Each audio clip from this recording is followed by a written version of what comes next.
앞서 영상에서 보셨듯이 KBS는 최근 제주시 관덕정 내부에 있던 목벽화 원본의 행방을 찾아 나선 뉴스를 집중 보도해 드렸는데요. 자, 오늘은 취재 기자와 함께 좀 더 자세하게 이야기 나눠보겠습니다. 강인희 기자, 안녕하세요. 안녕하십니까. 네.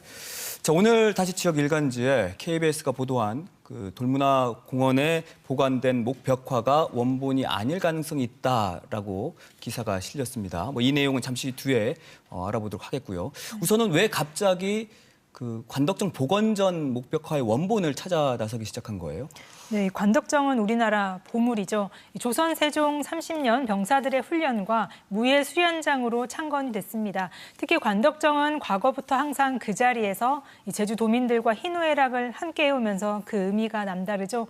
그런데 지난달 중순입니다. 도내한 일간지에 2006년 관덕정 복원 당시 내부에 있던 색바랜 목벽화를 떼어낸 것인지, 그렇다면 어디에 있는지 원본의 행방이 오리무중이란 기사가 실렸습니다. 네. 관덕정의 가치로 볼 때 관리와 보전 차원에서라도 어떻게 된 것인지 확인이 필요하다고 보고 취재를 시작했습니다. 그렇군요. 그럼 다시 오늘자 일간지 내용을 좀 확인해 보면 결과적으로 KBS 취재로 2006년 관덕정 복원 과정에 떼어낸 목벽화가 돌문화공원 수장고에 보관돼 있었다는 게 확인이 됐고요. 네. 그런데 오늘 일간지에는 1995년에 제작됐을 가능성에 무게를 두고 있더라고요. 네, 맞습니다. 다시 돌아가서 다시 확인을 해보면요. 우선 저희 KBS 취재진이 담당 부서인 제주세계자연유산본부와 제주돌문화공원, 제주민속자연사박물관의 각종 기록을 교차 확인한 결과 현재 돌문화공원 수장고에 있는 단청만 남은 목벽화는 2006년 마지막 복원 당시 떼어낸 목벽화가 맞은 것으로 나타났습니다. 해당 일간지 내용을 하나씩 볼까요? 돌문화공원에 보관된 목벽화는 1995년에 제작된 목벽화일 가능성이 높다라고 되어 있는데요. 담당 부서인 제주세계자연유산본부에 재차 확인해봤습니다. 네. 해당 부서에선 관덕정 중수 기록을 보면 1995년에는 복원 자체가 이루어지지 않았고 문화재 관리를 위한 기록인 실측 조사만 진행됐다고 밝혔습니다. 여기에 취재진이 돌문화공원을 방문해 취재할 당시에도 해당 목벽화는 1995년이 아닌 2006년 마지막 복원 과정에서 나온 것이라며 제주시에서 보관을 위탁한 것이라고 설명을 했습니다. 민속자연사박물관 측 역시 국가사업으로 1994년 목벽화 모사본 제작이 이루어지긴 했지만 현재 박물관 수장고에 보관하고 있다고 설명을 했습니다. 다시 말해 돌문화공원에 보관된 단청만 남은 목보재는 1995년 제작된 게 아니라는 해석이 나옵니다. 여기에 하나 더 확인이 필요한 게 KBS는 해당 목벽화가 수리 보고서 사진 속 목벽화 원본이라고 했고요. 근데 해당 일간지에서는 원본은 오리무중이다라고 하고 있거든요.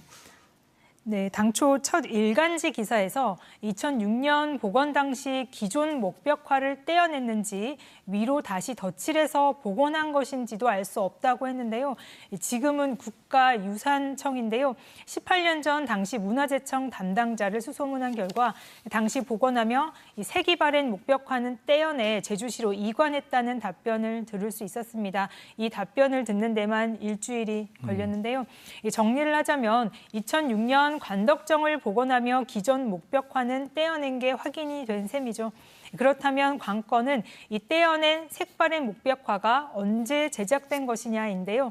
유산본부 측은 기록으로 볼 때 마지막 관덕정 복원이 2006년, 그 직전이 1960년대, 그 전이 일본 일제강점기 때 일본인이 수리했는데 당시 기록은 전혀 없기 때문에 이 목벽화를 떼어냈는지조차도 알 수 없다고 합니다. 사실상 조선시대 관덕정 창건 당시 있었던 목벽화까지는 알 길이 없는 상황인 거죠. 그렇군요.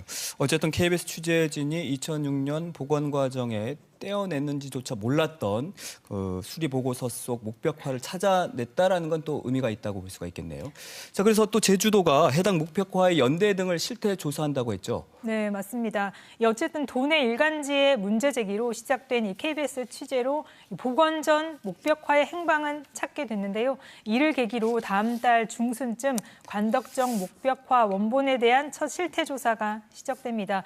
제주도 세계유산본부는 최근 국가유산청사나 전통건축수리기술진흥재단에 이번에 발견된 관덕정 목벽화에 대한 조사를 의뢰했다고 밝혔는데요. 이 목벽화의 연대 측정과 상태 점검, 또 보존 처리 방안, 전시 여부 등 활용 계획에 대한 전반적인 조사가 이루어질 예정입니다. 네. 이 진행 과정과 결과도 뉴스를 통해서 전해드리겠습니다. 네, 그 부분도 기대를 해보겠고요. 근데 사실 이렇게 보물 관덕정에 벽화가 있다는 사실을 많은 분들이 이번 뉴스를 보고야 알았을 것 같아요. 8개나 있다면서요. 네, 맞습니다. 저도 이번 취재를 통해서 벽화의 세세한 내용을 배우는 계기가 됐는데요.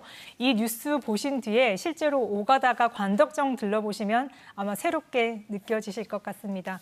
우선 벽화의 위치부터 함께 보실까요?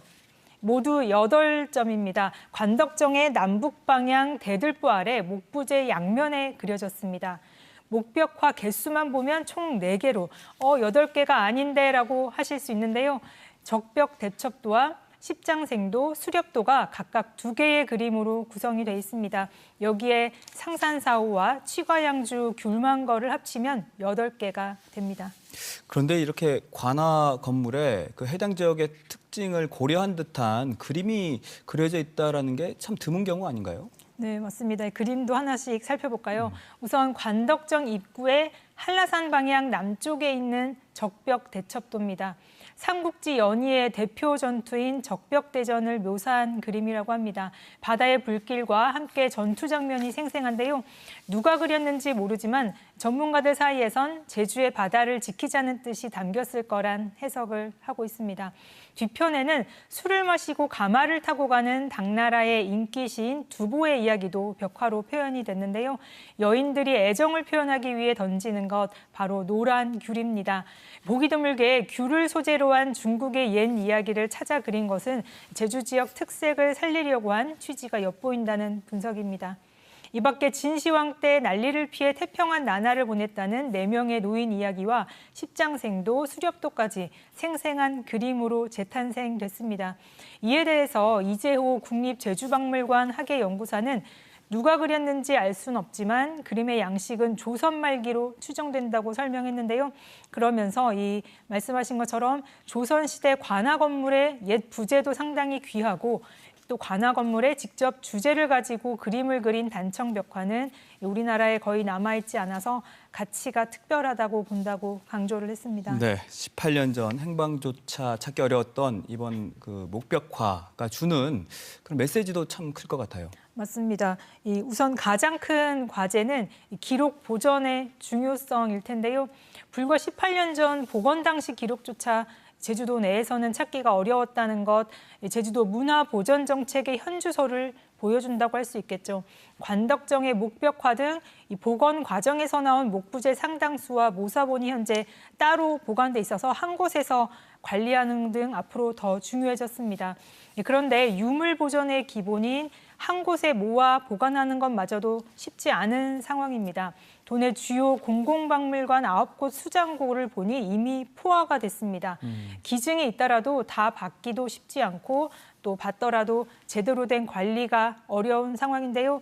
역사와 문화 보존 정책이 그 지역의 수준을 알려준다고 하잖아요. 별도의 박물관, 공공수장고 조성이 제주의 시급한 과제로 꼽히고 있습니다. 제주도가 우주산업, 도시망공 등 미래산업을 강조하면서 막대한 예산을 투입하고 있잖아요.